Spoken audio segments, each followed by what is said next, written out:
Mumbai drug cruise case में कई खुलासे हुए हैं। मुंबई पुलिस की स्पेशल इंक्वायरी टीम यानी एसआईटी ने केस में एनसीबी के मुख्य गवाह केपी गोसावी के बॉडीगार्ड रह चुके प्रभाकर सेल समेत कई गवाहों से पूछताछ की।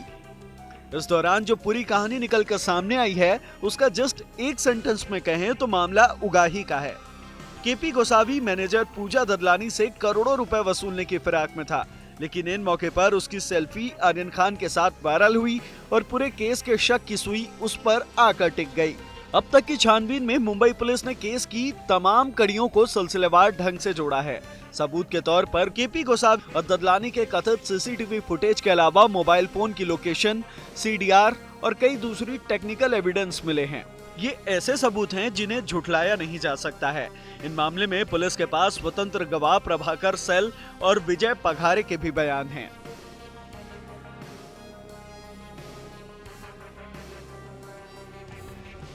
मुंबई पुलिस की जांच जिस मोड़ पर आकर रुक गई है, उसमें गुवासी एंड कंपनी और शाहरुख खान की मैनेजर पूजा ददलानी और फिल्म एक्टर चंकी पांडे के भाई चिक्की पांडे हैं।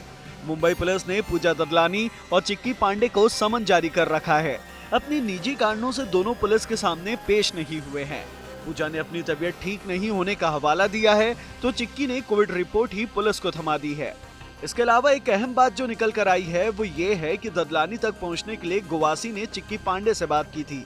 मुंबई पुलिस इस मामले में 90% छानबीन पूरी कर चुकी है।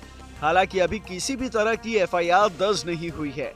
केस में सबसे बड़ा सवाल ये है कि अगर पूजा और चिक्की ने यूं ही मुंबई पुलिस से दूरी बनाए रखी, तो क्या प्रभाकर सेल के बयान को आधार बनाकर पुलिस केस दर्ज कर सकती है या नहीं? क्या इस मामले में रिश्वत की पहली उलझ गई है? हम ऐसा इसलिए कह रहे हैं क्योंकि पूजा और चिक्की समन के बावजूद पुलिस के सामने पेश नहीं हुए हैं। इसकी सबसे बड़ी वजह क्या है? क्या उन दोनों पर कानूनी कार्रवाई का खतरा मंडरा रहा है? ये सभी सवाल इसलिए उठ रहे हैं क्योंकि कानून की नजर में रिश्वत लेना और देना दोनों जुर्म है। मामले में गोसावी एंड कंपनी पर रिश्वत वसूलने की कोशिश करने का इल्जाम है, तो ददलानी और चिक्की पर अपने आप ही रिश्वत देने का आरोप है। ऐसे में दोनों का पुलिस से घबराना भी लाजमी है। सूत्रों के मुताबिक मामले में 50 लाख रुपए एडवांस भी दे दिए गए हैं, लेकिन मामला उल्टा पड़ने के बाद ये रकम आनन फानन में वापस लौटा दी गई। अगर ये बात सच है तो मामला काफी गंभीर है। क्या एनसीबी के जोनल डायरेक्टर समीर वानखेड़े की जानकारी में ये सब कुछ हुआ है?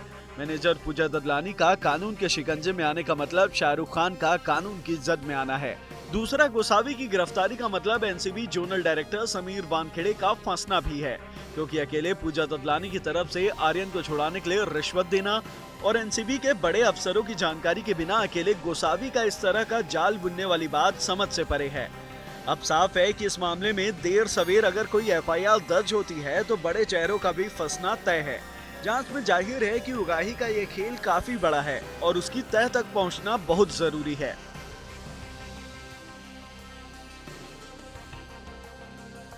जिन किरदारों के आसपास इस केस की सुई घूम रही, उनमें आर्यन के अलावा पूजा ददलानी, चिक्की पांडे, केपी गोसावी, प्रभाकर सेल, सैम डिसूजा, सुनील पाटिल, मनीष भानुशाली, मोहित कंबोज, विजय पघारे, काशिफ खान, रंजीत सिंह बिद्रा, मयूर गुले और असलम शेख जैसे लोग शामिल हैं।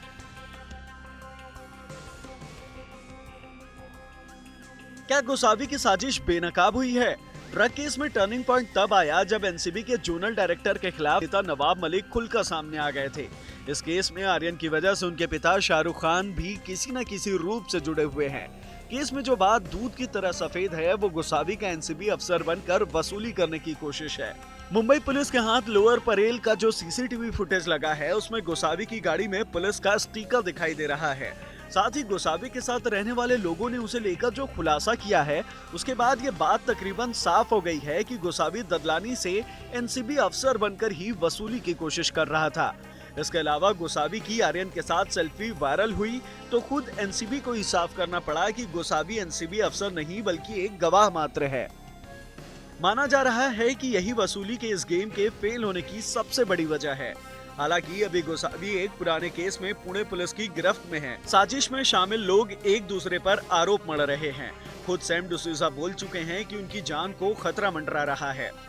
सैम डिसूजा और सुनील पाटिल के बीच 24 अक्टूबर को व्हाट्सएप पर हुई चैट को आज तक ने हासिल किया है। बातचीत कुछ इस तरह से है। सैम डिसूजा कहता है कि तुमने मुझे ये किस मुसीबत में फंसा दिया। सुनील पाटिल जवाब देता है कि मैं खुद ही परेशान हूँ और इस मामले को लेकर तनाव में हूँ। इसके बाद सैम डिसूजा पूछता है कि तुमने मुझे किरण से क्यों मिलवाया, जबकि तुम्हें उसके रिकॉर्ड के बारे में पता था कि वो एक ठग है, ये तुम्हारी गलती है। सुनील पाटिल जवाब देता है कि मैं खुद ही उसके भाई स्वप्निल को 1 महीने से जानता हूँ। मुझे नहीं पता कि उसे मेरा नंबर कैसे मिला, मुझे ये भी नहीं पता था कि वो एक ठग है। सैम डिसूजा कहता है लेकिन तुमने तो कहा था कि तुम्हारी उससे बात होती है। ये चैट और सैम के इल्जामों से साफ है कि किरदारों के बीच कैसी भगदड़ मची हुई है। इधर इन सब के बीच मुंबई पुलिस के साथ साथ एनसीबी की जांच भी लगातार आगे बढ़ रही है। एनसीबी की विजिलेंस टीम ने 2 दिनों तक गोसावी के बॉडीगार्ड रहे प्रभाकर सैल से लंबी पूछताछ की है। मंगलवार को सैल से पूरे 11 घंटे तक पूछताछ हुई। उसने एनसीबी को बताया कि कैसे गोसावी पूजा ददलानी से 18 करोड़ वसूल कर 8 करोड़ समीर वानखेड़े को देना चाहता था।